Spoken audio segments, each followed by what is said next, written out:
जय हिंद। आज अपन पढ़ेंगे बड़ा ही मोस्ट इम्पोर्टेंट टॉपिक है जिसका नाम है एनीमिया। तो चलिए स्टार्ट करते हैं फिर आज का मोस्ट इम्पोर्टेंट टॉपिक। आज का जो मोस्ट इम्पोर्टेंट टॉपिक है वो है एनीमिया। तो फर्स्ट ऑफ ऑल अपन देखते हैं डेफिनेशन क्या है और क्या क्या इसके टाइप है, वो सारा कुछ जानते हैं। तो फर्स्ट ऑफ ऑल अपन बात करते हैं एनीमिया की। तो एनीमिया डेफिनेशन की बात करें तो लो O2 यानी ऑक्सीजन जो है ना वो इसके अंदर लो हो जाती है। अब ऑक्सीजन की नॉर्मल कंसंट्रेशन ब्लड के अंदर कितनी होती है? 21 से 100% होती है। ठीक है, तो ऑक्सीजन की जो कैपेसिटी है वो धीरे धीरे लो होने लग जाती है। अब जाहिर सी बात है जैसे जैसे ऑक्सीजन कम होगी तो जो कैरिंग कैपेसिटी है, ले जाने की जो क्षमता है वो कम होगी। जो कैरिंग कैपेसिटी है वो कम होगी। लो अमाउंट ऑफ आरबीसी। अब आरबीसी क्या है? आरबीसी का मतलब होता है रेड ब्लड सेल्स, यानी लाल रक्त कणिका। तो आरबीसी कम होगी। अब आरबीसी कम होगी तो लो इरिथ्रोसाइट। आरबीसी जो बनाती है वो सेल्स कौन सी है? हार्मोन कौन सा है? वो है इरिथ्रोसाइट्स, है ना। वो हार्मोन है वो कम होगा, इरिथ्रोसाइट्स कम बनेगी। तो पीसीबी, पीसीबी का मतलब होता है पैक्ट, पैक्ट सेल वॉल्यूम। ठीक, तो पैक्ट सेल वॉल्यूम या एचसीबी का मतलब होता है हिमेटोक्रिट, हिमेटो हिमेटोक्रिट की जो वैल्यू है वो कम होगी, लेस देन 45%। यानी 45% है ना वो लेस देन हो जाएगी। इस कंडीशन में अपन उस सब जो चीजें बताई है जैसे आरबीसी कम होगी, O2 कम होगी, या कैरिंग कैपेसिटी कम होगी, या आरबीसी कम है, या फिर इरिथ्रोसाइट्स कम है, या पीसीबी और एचसीबी दोनों लेस हैं, या 45% लेस हैं। तो इन सब कंडीशन को जो मिलाकर जो कंडीशन क्रिएट होती है वो होती है एनीमिया, यानी रक्ताल्पता। इसको हिंदी में क्या बोलते हैं? रक्तता, रक्तता, लप्तता, लप्ता, रक्ता लप्ता। इस कंडीशन को हिंदी में बोलते हैं रक्ताल्पता और इसको बोलते हैं एनीमिया। ठीक है, तो इसकी बात करें शेप की तो नॉर्मली अगर आरबीसी की बात करें तो इस शेप में होती है। ठीक है, ऐसे कंटेंट होते हैं। और जो नॉर्मली तो ये कंटेंट होते हैं आरबीसी के अंदर। और जो एनीमिया कंडीशन होती है, एनीमिया इस कंडीशन में इस प्रकार देखो, आरबीसी कंटेंट कम दिखाई दे रहे हैं, आरबीसी की ज़्यादा दिखाई दे रहे हैं। तो ये नॉर्मल है और ए एनीमिया कंडीशन के बाद की जो सेल है ना स्ट्रक्चर वो है। ठीक है, ये है। अब बात करते हैं डिफरेंट टाइप ऑफ एनीमिया। अब एनीमिया के टाइप क्या क्या है वो पढ़ते हैं। अपन पढ़ते नहीं क्या? इसको आयरन डिफिशियंसी, आयरन का एनीमिया हो गया, इसको G6PD हो गया, इसको हेरिडिटरी हो गया, इसको मेगालोब्लास्टिक हो गया, या इसको सिकल सेल एनीमिया हो गया। तो वो सब कुछ पढ़ते हैं और क्या क्या डिफरेंस उनमें वो जानते हैं। तो फर्स्ट अपन बात करते हैं डिफरेंट टाइप ऑफ एनीमिया, यानी क्या क्या डिफरेंस है, क्या क्या उसमें अंतर है वो जानते हैं। फर्स्ट अपन बात करते हैं आयरन की। आयरन अपन सुनते हैं, आयरन का हिंदी में क्या बोलते हैं? लोहा, लोहा। ठीक, इसका मतलब लोहा थोड़ी होता है ना। तो ये होता है जैसे Fe प्लस प्लस यानी Fe2+, इसको बोलते हैं केमिस्ट्री अगर अपन जाने तो Fe2+ भी लिख सकते हैं इसको, यानी दो नेगेटिव आयन, दो पॉजिटिव आयन है, इसमें चार्जेबल आयन है ना, कैटाइनिक है। ठीक है, तो इस प्रकार की बात करें तो इसके अंदर deficiency anaemia, iron deficiency anaemia. इसके अंदर अगर बेसिक सी जानेंगे इसके अंदर, तो आयरन होता है ना जो ब्लड का कंटेंट होता है, ब्लड बनाता है, तो उसमें आयरन की डेफिशिएंसी होगी, कमी होगी। सिम्टम क्या आएंगे? सिम्टम क्या आएंगे? तो सिम्टम की बात करें तो शॉर्टनेस ऑफ ब्रीथ, यानी सांस छोटा छोटा लेगा, यानी छोटी छोटी सांस लेगा। फटीग, थकान होगी।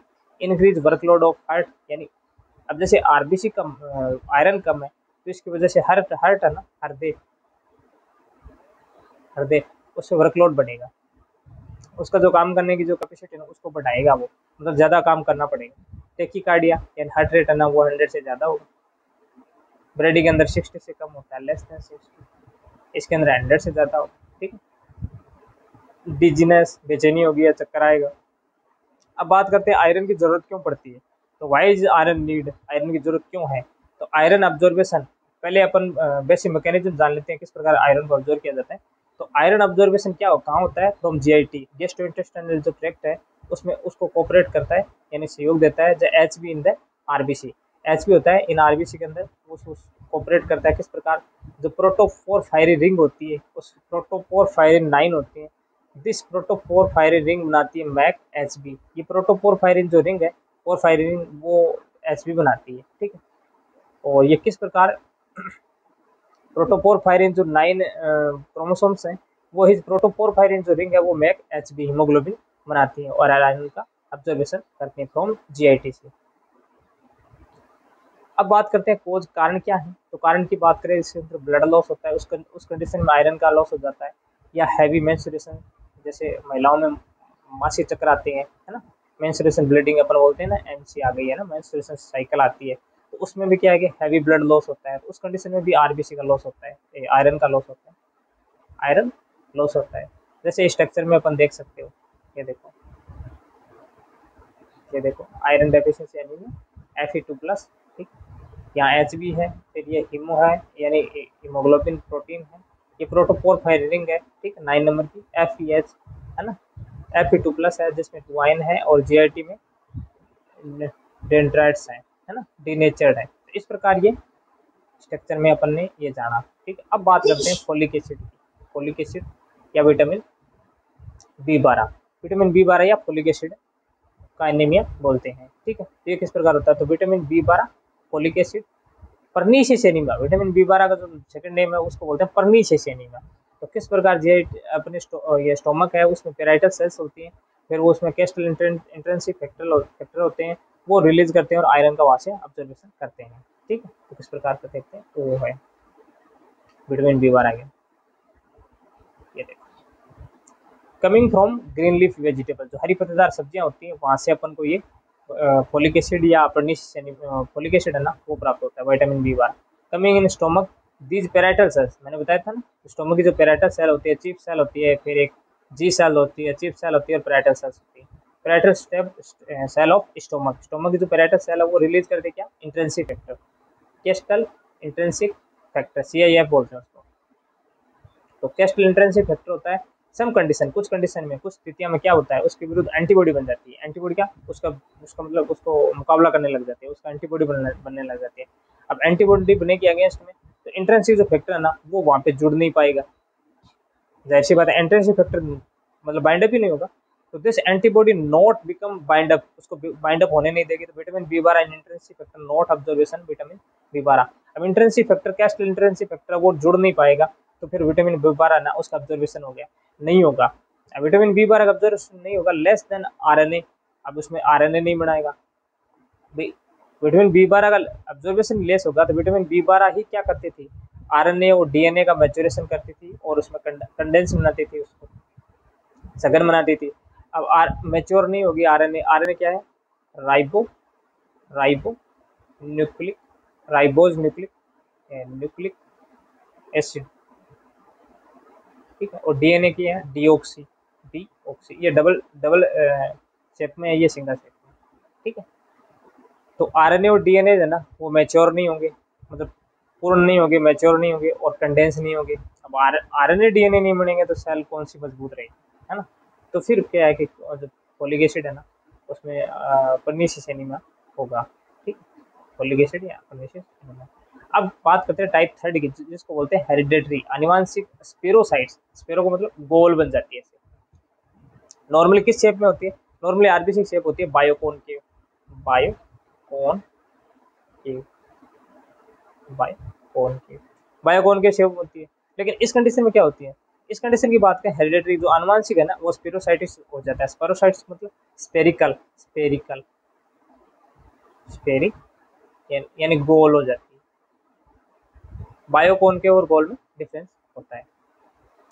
अब बात करते हैं एक्रिन और स्पेक्ट्रिन जो प्रोटीन होती है, इसके अंदर एक्रिन और जो स्पेक्ट्रिन प्रोटीन होती है, इन सम म्यूटेशन, म्यूटेशन क्या मतलब परिवर्तन, उसमें म्यूटेंट हो जाते हैं, वो जीन म्यूटेंट होते हैं, वो काम नहीं करते। तो deficiency then cell membrane not flexible भी, जाहिर सी बात है अगर म्यूटेशन आ गया, म्यूटेशन हो गया है ना, पॉइंट म्यूटेशन होता है मोस्टली अगर बात करें तो पॉइंट अगर म्यूटेशन हो गया, तो पॉइंट म्यूटेशन में डेफिशिएंसी होगी, तो सेल मेम्ब्रेन क्या होगी, नॉट फ्लेक्सिबल, फ्लेक्सिबल ही नहीं होगी, मतलब उसमें फ्लेक्सिबिलिटी नहीं आएगी। तो फ्लेक्सिबिलिटी नहीं आएगी तो normally cell shape is biconcave, मैंने बताया, but this cell shape is changes, cell is spherical, क्योंकि अगर फ्लेक्सिबल ही नहीं है तो सेल की शेप बायोकॉन्केव कभी नहीं होगी, तो सेल क्या स्फेरिकल रह जाएगी, गोल रह जाएगी। अब बायोकॉन्केव तो स्थिति ये है, लेकिन स्फेरिकल में क्या है, गोल बन जाएगी वो, ठीक है। अब जैसे इमेज में देख सकते हो, ये देखो हेडेट्रिकल स्पेरोसाइट, इसमें ये देखो ये स्ट्रक्चर जो बताइए ऐसे ऐसे, तो ये स्पेरिकल शेप है, इसमें एक्रिन और स्पेक्ट्रिन प्रोटीन काम कर रही है, लेकिन ये प्रोटीन में क्या हो गया, म्यूटेशन हो गया, म्यूटेशन की वजह से सेल किस प्रकार की होगी, ये देखो ये शेप स्पेरिकल हो गई, स्पेरोसाइटोसिस बोलते हैं इसको। तो इसके अंदर कॉम्ब टेस्ट भी करते हैं, एंटीजन एंटीबॉडी का टेस्ट करवाते हैं, वो कॉम्ब टेस्ट है। इस प्रकार क्या है कि अपन स्पेरिकल शेप में आ गई, तो स्पेरिकल शेप में आगे तो इसका मतलब क्या हो गया, सेल की जो शेप है, आरबीसी की जो शेप है वो क्या होगी, चेंजेस हो गई। अब आरबीसी शेप चेंज हो गई, तो इस कंडीशन में जो एनीमिया क्रिएट होता है उसको बोलते हैं हेरिडेटरी स्पेरोसाइटोसिस। ये एक अनुवांशिक है, ठीक। ये प्रोटीन में म्यूटेशन हो गया, कोई पर्सन ने म्यूटेशन थोड़ी किया है ना, तो इस प्रकार। अब बात करते हैं जो फोर्थ टाइप है, वो है G6PD जो एनीमिया, वो उसका पूरा नाम है ग्लूकोज 6 डाइफॉस्फेट, डाइफॉस्फेट। फॉस्फेट के जो डबल अणु है, डबल मॉलिक्यूल है, वो जुड़े होते हैं, ठीक। तो ग्लूकोज 6 डाइफॉस्फेट की बात करें तो इसके अंदर डिहाइड्रोजनेज हो जाता है, इसमें पेंटोफॉस्फेट हो जाए, 5 जो फॉस्फेट के जो ग्रुप हैं वो जुड़ जाते हैं, 5 फॉस्फेट ग्रुप। राइबोज डिक्रीज, इसमें राइबोज जो न्यूक्लिक एसिड है वो डिक्रीज होता है। Then body make free radical. अब मान लो राइबोज नहीं बनेगा, फ्री रेडिकल में अंदर राइबोज नहीं बनेगा तो फ्री रेडिकल बनाएगा। फ्री रेडिकल मतलब नॉट पेयरिंग, जो इलेक्ट्रॉन है ना, इलेक्ट्रॉन वो सिंगल बनेंगे, उसमें पेयर नहीं होगी, है ना। जैसे सुपर ऑक्साइड बोलते हैं अपन, है ना, हाइड्रोजन पेरोक्साइड। तो इस प्रकार में फ्री रेडिकल बनेंगे, फ्री रेडिकल बनेंगे तो वो जहाँ जहाँ जाएंगे वो सेल्स को डैमेज करने की कोशिश करेंगे। तो इस प्रकार है ये, है ना। तो इसमें जो G6PD है ना, उसके अंदर फ्री रेडिकल बनते हैं। अगर बात करें इमेज की, तो इस प्रकार अपन ये इमेज में देख सकते हो, ठीक है। G6PD glucose 6 diphosphate, glucose 6 phosphate dehydrogenase decrease होगी, ये डिक्रीज होगी तो स्पेसिफिक मैकेनिज्म भी आती है। पेंटोज फॉस्फेट जो है इसके अंदर ये होगा, देखो ग्लूकोज 6 डाइफॉस्फेट NADPH या nicotine amide diphosphate. 6 phosphate is glucose transporter, 5 phosphate है NADPH, NADP प्लस और NADPH, ठीक है। इसके बाद में देखो ROS, ये नेगेटिव है, सुपर ऑक्साइड है, OH है, हाइड्रोजन ऑक्साइड है, HOCl है, फॉस्फेट क्लोराइड है, या H2O2 हाइड्रोजन पेरोक्साइड। इस प्रकार ये मॉलिक्यूल्स बनते हैं, फिर ग्लूटाथियोन की चेन बनती है, इस प्रकार ग्लूकोज और ये बनता है। तो इस प्रकार की एक ग्लूटाथियोन ROS तो रिएक्टिव ऑक्सीजन स्पेसीज है। ROS का मतलब क्या होता है, रिएक्टिव ऑक्सीजन स्पेसीज, है ना। इस प्रकार बनता है ये, और इसमें ये प्रॉपर एंटीऑक्सीडेंट बनता है। तो फ्री रेडिकल को मारने के लिए क्या अपन काम में लेते हैं, जब फ्री रेडिकल बन गया बॉडी के अंदर, तो उसके अंदर अपन क्या लेते हैं, एंटीऑक्सीडेंट, एंटीऑक्सीडेंट। जो फ्री रेडिकल बन रहा है बॉडी के अंदर, यानी फ्री रेडिकल मतलब एक मतलब पूर्ण क्या बोलते हैं, पेरिकल नहीं होते, पेयर नहीं बनते, सिंगल पेयर में होता है। इस प्रकार ये G6PD एनीमिया बोलते हैं इसको। अब बात करते हैं सिकल सेल एनीमिया। अगर सिकल सेल की बात करूँ तो इसके अंदर अगर बेसिक भाषा में बताऊँ आपको, तो हस्याकार आरबीसी हो जाती है, ठीक है। नॉर्मली बायोकॉन की होती है, इस प्रकार की हो जाती है, इस प्रकार ये आरबीसी शेप हो जाती है, हस्याकार, ठीक है। अब किस प्रकार होती है, उसमें क्या क्या होता है वो देखते हैं। सिकल सेल एनीमिया की बात करें, HBS, जिसके अंदर activated different type of mutation, इसके अंदर म्यूटेशन होता है, अक्कर मिससेंस होता है या नॉन मिससेंस या पॉइंट म्यूटेशन होता है। Mutation is in this case missense mutation occur sickle shape anaemia. Point mutation और to not become then shape is not normal been the chain, shape is sickle, क्योंकि O2 नहीं है, O2 नहीं होगी तो cell की जो शेप है ना, जो बायोकॉन के बता रहा था, इस प्रकार देखो ये, इस प्रकार ये शेप नहीं रह पाएगी, क्योंकि ऑक्सीजन ही नहीं है। अब ऑक्सीजन नहीं है तो सेल की जो शेप है ना, वो क्या होगी, सेल की शेप हस्याकार की हो जाएगी, है ना, सिकल शेप, नॉर्मल शेप में नहीं रहेगी। और क्या होगा इसमें मोस्टली अगर बात करें तो इसके अंदर होगा पॉइंट म्यूटेशन। पॉइंट म्यूटेशन की वजह से ऑक्सीजन है ना, उसकी कमी आएगी, ऑक्सीजन की कमी, क्योंकि वो जीन ही म्यूटेंट हो गया, है ना। तो वो जीन म्यूटेंट हो गया तो पॉइंट म्यूटेशन बोलेंगे। वो जीन म्यूटेंट हो गया तो फिर आरबीसी शेप है ना, वो शेप में चेंज आएगी। शेप किस प्रकार होगी, शेप होगी हंस्याकार, हंस्याकार, ठीक है। इस प्रकार की शेप होगी। अब बात करते हैं किस प्रकार है, ये देखना है। ये देखो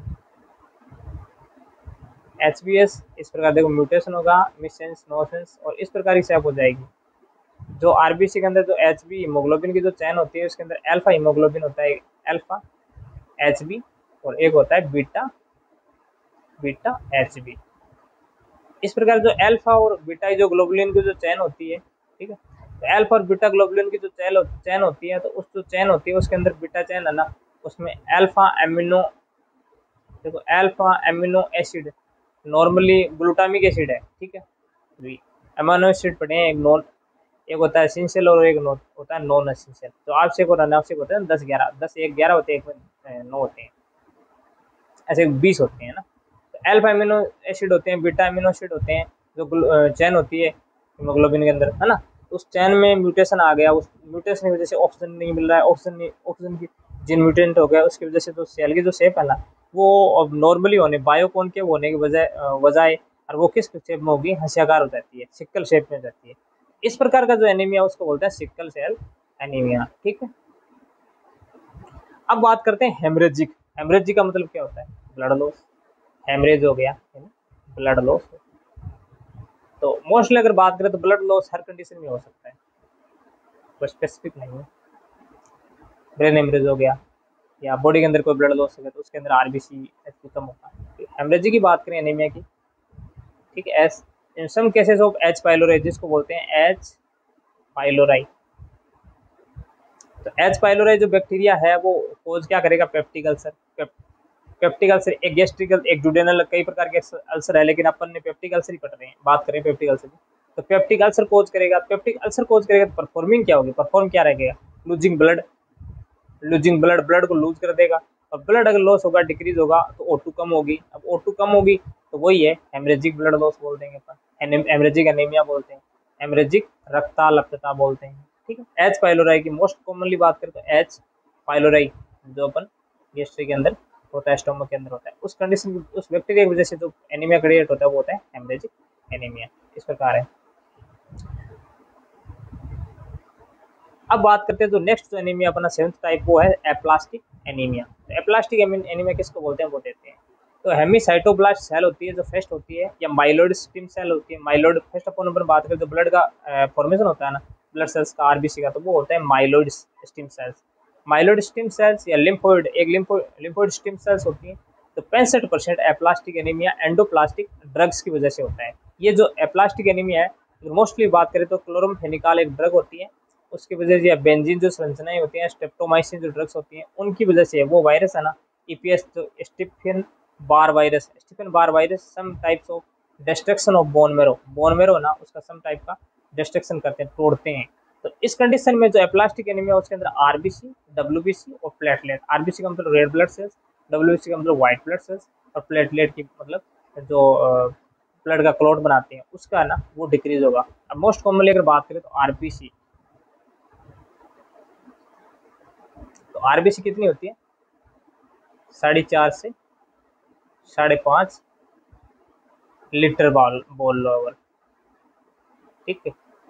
बात करते हैं डब्ल्यूबीसी की, तो डब्ल्यूबीसी की नॉर्मल रेंज की बात करें तो ये होती है 4,000 से 11,000 मिलीमोल पर लीटर, मिलीमोल पर लीटर। बात करते हैं प्लेटलेट की, प्लेटलेट की तो ये होती है 3.5, 1.5, 3.5, कई जगह 4 तक लिखा है, 1.5 लाख से 3.5 लाख तक की होती है ये, ठीक है। इस प्रकार की इनकी नॉर्मल रेंज होती है, ठीक है, आरबीसी की, डब्ल्यूबीसी की और प्लेटलेट की। अब आरबीसी के अंदर तो भी बात करें तो आरबीसी रेड ब्लड सेल्स आती है, डब्ल्यूबीसी के अंदर क्या है, 2 टाइप से होती है, एक होता है ग्रेनुलोसाइट, एक होता है एग्रेनुलोसाइट, ये ग्रेनुलोसाइट एग्रेनुलोसाइट का मतलब क्या होता है, इसके अंदर पोर्स होते हैं।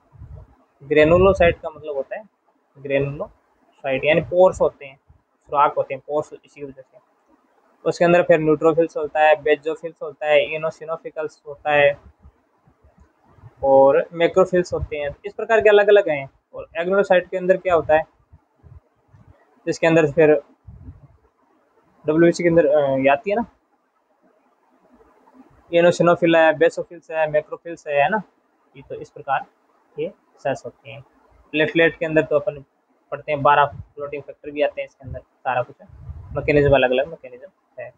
फर्स्ट अपोन जो माइलोइड सेल्स होती है, माइलोइड सेल्स, तो माइलोइड जो सेल्स होती है, माइलोइड, ये आके जगह जैसे स्टेम सेल्स होती हैं, स्टेम सेल्स होती हैं, इसके अंदर मल्टीपोटेंट, फर्स्ट अपोन अपन बात करें स्टेम सेल्स के अंदर, तो स्टेम सेल्स होती हैं, एक होता है पीपी सेल्स, पीपी सेल्स को क्या बोलते हैं, pluripotent stem cells, PP sales, एक होता है मल्टीपोटेंट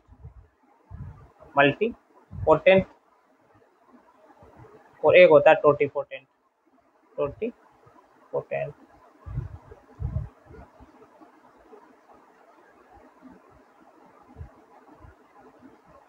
इस प्रकार सेल्स होती है, मल्टीपोटेंट है, टोटीपोटेंट है, प्लूरिपोटेंट है, ठीक है। तो जो क्लोरामफेनिकॉल ड्रग्स है, स्ट्रेप्टोमाइसिन है, इसकी वजह से एस्टिबन बार वायरस की वजह से डिस्ट्रक्शन होता है आरबीसी का, बोन मैरो का, इनमें ये तीनों कम होती है, आरबीसी, डब्ल्यूबीसी और प्लेटलेट, ये तीनों डिक्रीज हो जाते हैं। किस प्रकार है, ये देखो myeloid stem cells, myeloid cell, RBC, WBC, platelet, तीनों को कम कर देती हैं, ये ड्रग्स की वजह से होता है। अब बात करते हैं जो नेक्स्ट टाइप है वो है थैलेसीमिया। तो थैलेसीमिया क्या है, तो इसके अंदर genetic conditions, haemoglobin chains, haemoglobin जो चैन है अल्फा और जो बीटा चेन्स है, थैलेसीमिया एचबी चेन मिसिंग, तो एचबी की जो हीमोग्लोबिन जो चैन है वो मिसिंग होती है, और मेन कॉर्पस्कुलर वॉल्यूम है, मेन कॉर्पस्कुलर जो वॉल्यूम है, वो कम होता है, और 90 फेम्टोलीटर, ये क्या होता है, 90 FL का मतलब होता है फेम्टोलीटर, जिसको बोलते हैं माइक्रोसिटिक एनीमिया ना, वो हो जाता है। और बोन जो स्टेम सेल है ना, वो ट्रांसप्लांट करनी पड़ती है इसके अंदर मोस्टली। अगर इसका ट्रीटमेंट की बात करें तो बोन स्टेम सेल्स जो मैंने अभी बताया था, प्लूरिपोटेंट जो स्टेम सेल है, पीपी सेल्स, वो इसके अंदर ट्रांसप्लांट करनी पड़ती है, वरना इसका कोई ट्रीटमेंट थैलेसीमिया का नहीं है। इस प्रकार अपन ने जैसे ये स्ट्रक्चर बायोकॉन्केवमिशंस है ना, तो ये एचबी की जो अल्फा 1 है, जो अल्फा है, या बीटा चेन्स है, अल्फा थैलेसीमिया, बीटा थैलेसीमिया, तो बीटा की जो थैलेसीमिया है ना, ये चैन ही गायब हो जाती है, उसकी वजह से है ना थैलेसीमिया क्रिएट होता है। और 90 फेम्टोलीटर से अगर कम आती है तो माइक्रोसिटिक एनीमिया बोलते हैं, अगर ज़्यादा आती है तो मैक्रोसिटिक, अगर 90 से ज़्यादा है तो उसको बोलते हैं मैक्रोसिटिक एनीमिया, यानी बड़ा, और माइक्रो मतलब छोटा। तो मेन कॉर्पस्कुलर वॉल्यूम है ना, उस पर डिपेंड करता है। तो इस प्रकार आज अपन ने पढ़ा कि एनीमिया क्या है, कि मोस्ट इम्पोर्टेंट टॉपिक है और हर जगह इनके केस मिलते हैं, है ना। तो किस प्रकार इसका मतलब ट्रीटमेंट है, कौन कौन से टाइप हैं, और एनीमिया की डेफिनेशन क्या है, और किस प्रकार मैंने एकदम साधारण भाषा में बताया। अगर कुछ भी सीखने को मिला हो तो वीडियो को लाइक शेयर करिएगा और चैनल को सब्सक्राइब करिएगा अगर चैनल पर नए हो तो, और वीडियो को ज़्यादा से ज़्यादा शेयर करिएगा। ये नहीं है कि वीडियो देख लिया और मतलब इग्नोर कर दिया, नहीं, वीडियो को ज़्यादा से ज़्यादा मात्रा में, ज़्यादा से ज़्यादा संख्या में शेयर करना है। Thank you so much.